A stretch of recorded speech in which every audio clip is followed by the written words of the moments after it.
Melhorias na infraestrutura e na relação aluno-professor são alguns dos desejos de quem conhece a universidade de perto.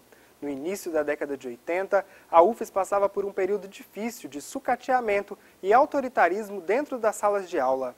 Foi nesse contexto que surgiu no curso de Comunicação Social um grupo chamado Balão Mágico. O grafite como forma de expressão e o protesto por meio da greve foram algumas das ações marcantes do grupo.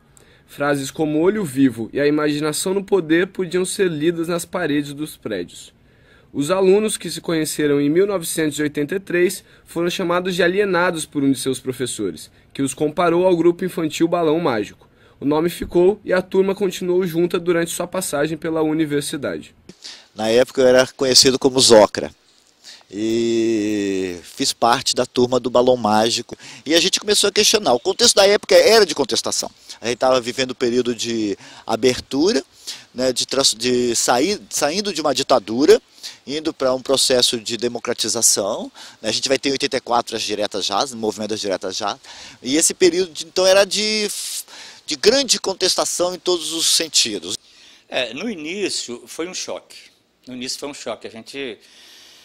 Professor recém-chegado, eu estava há um ano na UFES quando surgiu o núcleo que eu considero como turma do Balão Mágico. Mas, aos poucos, nós fomos nos entendendo. Que a gente foi tomando a dimensão de movimento, né, incorporando ali outras lutas, e vou usar essa palavra, outras reivindicações que estavam no conjunto, dentro do conjunto dos estudantes. A falta de equipamentos no curso, a falta de salas de aula, a ausência de professores, várias reivindicações que eram e são ainda legítimas no movimento estudantil. Mas as ações da turma do Balão Mágico não ficaram voltadas apenas para a universidade. Com uma câmera na mão, os estudantes começaram a ministrar oficinas de vídeo comunitário em São Pedro, na época em que o bairro era conhecido como lugar de toda a pobreza. Durante um ano, o Balão atuou ao lado do movimento comunitário, produzindo reportagens que eram veiculadas na Associação de Moradores. E com isso a gente conseguiu uma pequena verba, uma pequena ajuda de custo do antigo Departamento Estadual de Cultura. A gente ganhou uma grana e investimos na construção de um transmissor de rádio. E montamos a Rádio Livre, a TX 107.3, na cabine 8 da Biblioteca Central. Instalamos a antena lá no alto da biblioteca. Tivemos o apoio da direção da biblioteca, na figura da Marlene. A gente criou então a rádio, que ficou mais de um mês no ar.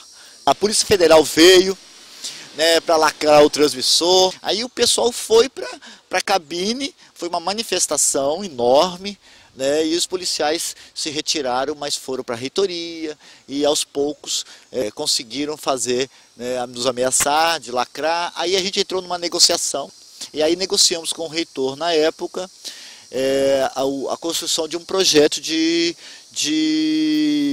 concessão de uma rádio educativa, que deu origem à rádio universitária. Outra exigência que eles faziam com o fim dessa aula só falada. Então a gente começou também a introduzir o filme numa sala, durante uma aula, um documentário, e buscar alternativas. Eu digo que eu aproveitei essa relação no sentido de construir esse conhecimento junto com o aluno ali. Então essas ações, aos poucos, elas provocavam alguns apoios, mas alguns também, algumas reações muito fortes, principalmente ao grafite. A gente usava muitas máscaras para grafitar, porque havia muito serviço de informação ainda advindo da ditadura. A ditadura militar acabou em 1985. Desde então, muitas mudanças ocorreram na universidade, como a exigência de concurso público para a contratação de professores e a abertura de novos cursos.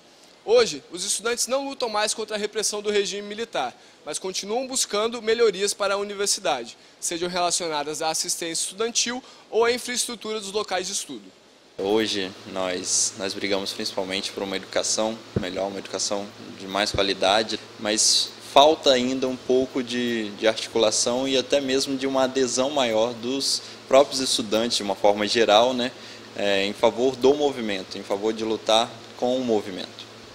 Bom, eu tenho aprendido que é possível a gente mudar, né, aos poucos, mesmo que devagar, você consegue modificar um pouco da mentalidade da sociedade e um pouco, né, do padrão atual que nós temos. E nós entendíamos que a questão política passava pelas questões cotidianas.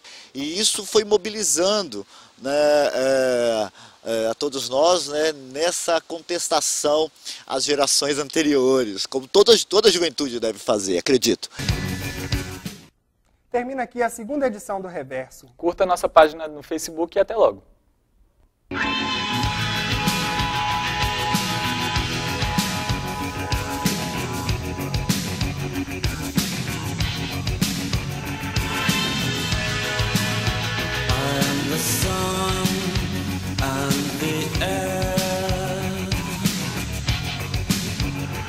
The shyness that is criminally vulgar. I am son and heir of nothing in particular.